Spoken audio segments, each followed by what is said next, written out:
Je suis ici pour vous parler du succès, n'est-ce pas? Alors laissez-moi vous parler de la première règle du succès. La première règle du succès est d'avoir une vision. Parce que voyez-vous, si vous n'avez pas de vision de l'endroit où vous souhaitez aller, et si vous n'avez pas d'objectif précis, vous allez juste tourner en rond et n'y arriverez jamais. C'est comme vous pouvez avoir le meilleur navire au monde, vous pouvez avoir le meilleur avion du monde. Si le pilote ou le capitaine ne sait pas où aller, il va juste se perdre et il ne finira nulle part ou très probablement au mauvais endroit.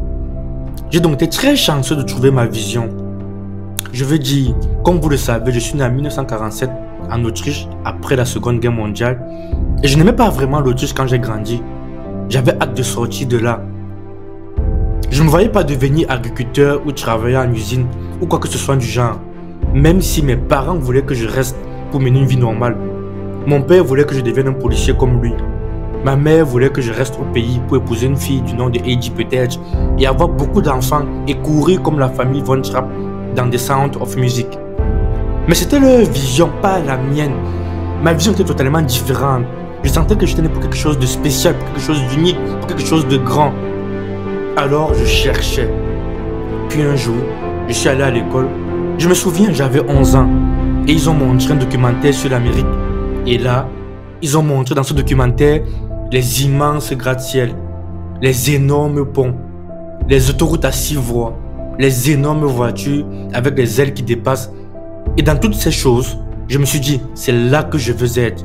Je ne veux pas être ici, dans les petites fermes et ces petits bâtiments, et tout est vieux. Je veux être en Amérique.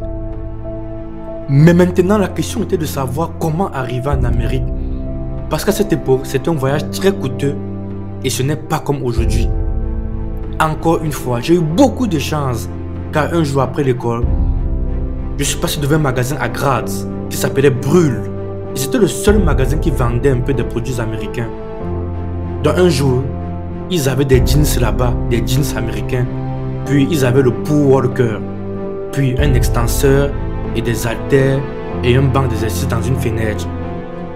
Alors je suis allé à l'intérieur et j'ai regardé autour de moi, puis j'ai vu un magazine. J'ai vu un magazine de musculation avec Rich Park sur la couverture. Rich Park était alors 3 fois Mr. Univers et je l'ai vu sur un grand écran sous le nom d'Hercule. Et sur la couverture, il était écrit comment Rich Park, Mr. Univers, est devenu la star d'Hercule. C'est de cela dont parlait l'histoire de la couverture. Alors j'ai regardé la couverture et je me suis dit que je devais obtenir ce magazine. J'ai donc acheté le magazine, je l'ai ramené à la maison et je l'ai lu plusieurs fois de la première à la dernière page. Il y avait tout là-dedans.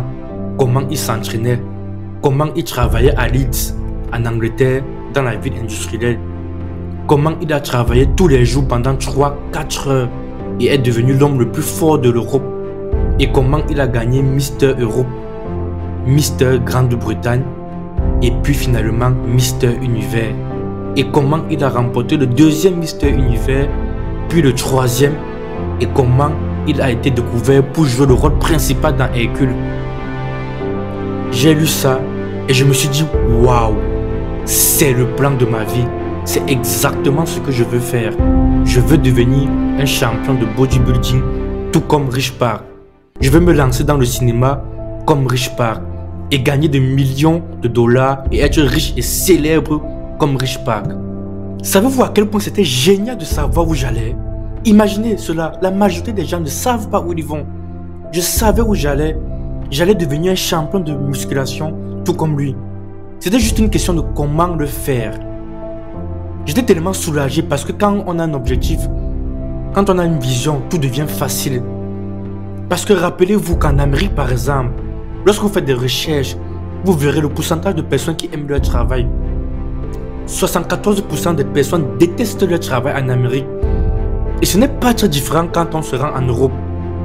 La majorité des gens n'aiment pas ce qu'ils font parce qu'ils n'ont jamais eu de but qu'ils auraient pu suivre. Ils vagabondent juste sans but. Et s'il y a une place libre, afin qu'ils obtiennent leur travail, ils sautent dessus. Parce que le monde est de la sorte. Mais ensuite, quand vous travaillez, c'est une corvée, c'est du travail.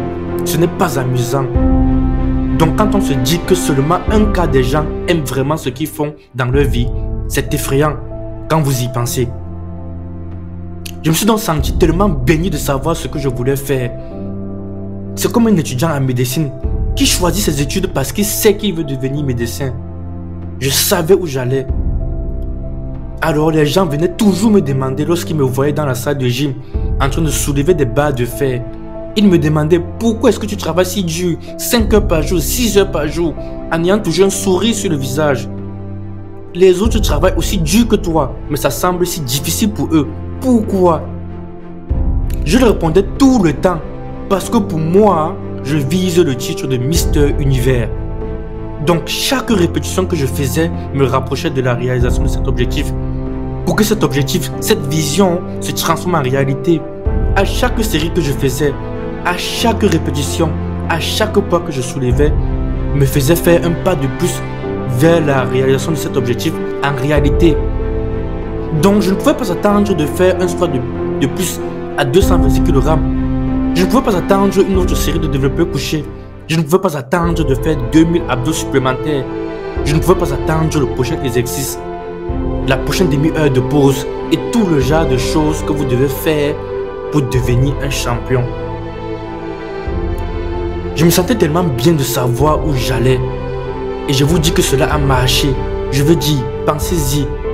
Et je ne visualisais pas seulement mon exercice, mais je soulevais vraiment le trophée au-dessus de ma tête. C'est ce à quoi je pensais. Et à l'âge de 20 ans, je suis allé à Londres et j'ai remporté le concours de Mister Univers en tant que le plus jeune Mister Univers de tous les temps. Et c'était parce que j'avais un objectif. Alors, laissez-moi vous dire quelque chose. En visualisant votre objectif et en le poursuivant, les choses deviennent amusantes. Vous devez avoir un but. Peu importe ce que vous faites dans la vie, vous devez avoir un but.